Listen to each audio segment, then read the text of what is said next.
নমস্কার। আজকে শিব পুরাণের কথা কিছু আপনাদের সামনে আমি নিয়ে এসেছি। শিব পুরাণ লিখলেন, দক্ষ প্রজাপতি 27টি কন্যাকে চন্দ্রর সাথে বিবাহ দিয়েছিলেন। আচ্ছা, এটা কেমন একটু লাগছে না?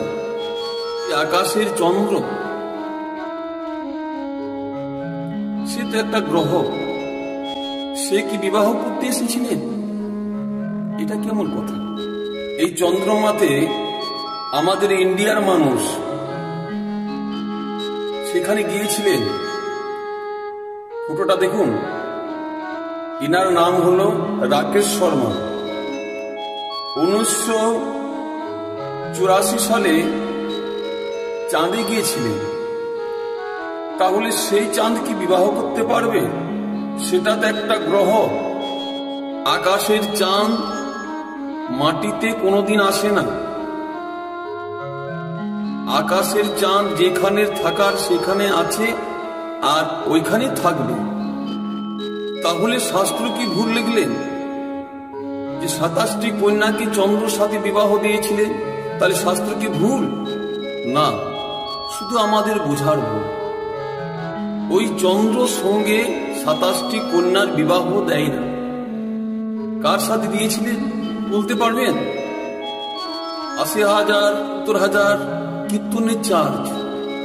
আগে নিজকে শিখতে হবে ভাই। আকাশের চাঁদ কোনোদিন মাটিতে তো আসে না, তাহলে বিবাহটা কি করে দিয়েছিলেন বলুন? শুধু কীর্তন করলে হবে না। আমি কার সাথে চ্যালেঞ্জ করি না, শুধু জানার দরকার। তাহলে আসুন সেই নিয়ে কিছু আলোচনা করি। আকাশে চন্দ্র মাটিতে কোনোদিন আসে না, আর ওই চন্দ্র কোনোদিন বিবাহ করে না। তাহলে যে চন্দ্রকে দান করেছিলেন 27টি কন্যা, সেটা কিন্তু দেবতা। যেমন বাবা ভোলানাথ আমাদের দেবতা, সেই মতো চন্দ্র হলো আমাদের একটা দেবতা। সেই দেবতাকে 27টি কন্যা দান করেছিলেন। চন্দ্র, সূর্য, তারা এগুলো শুধু গ্রহ।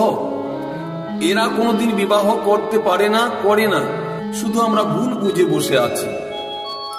আমার যদি একটা মেয়ে হয়, আমি নাম রাখলাম রাধা, তাহলে আপনারা কি ভাববেন যে বৃন্দাবনে যে লীলা করেছিলেন সেই রাধারানী? না, আমার মেয়ের নাম রেখেছি আমি রাধারানী, তাহলে সেই রাধারানী নয়।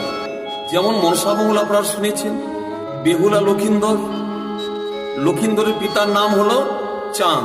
তাহলে কি ভাববেন যে আকাশে চন্দ্র? না, কিন্তু নাম হলো তার চাঁদ, কিন্তু ওই আকাশের চাঁদ নয়। তাহলে দক্ষ প্রজাপতি যে চন্দ্রকে দান করেছিলেন সেটা কিন্তু আকাশের চন্দ্র নয়, সেটা কিন্তু দেবতা। তাহলে শাস্ত্র কোনদিন মিথ্যা বলেন, শুধু আমাদের বোঝার ভুল। নমস্কার।